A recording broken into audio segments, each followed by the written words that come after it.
Hi folks, it's Harvey here with Fourth Dimension Detailing in Westminster, Maryland. Today we are on day 2 of the restoration on this 1982 911 SC Super Carrera Targa.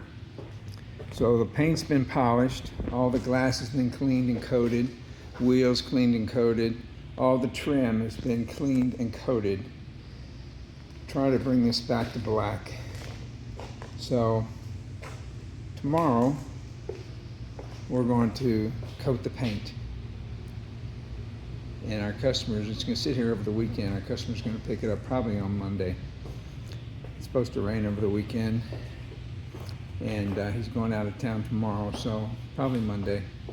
But folks, if this is something you'd like to have done to your vehicle, whether it's a classic like this or with 47,000 miles, or it's brand new, or it's it's your daily driver, give us a call and let's see what we can get done for you. Thank you folks, have a great weekend. Bye.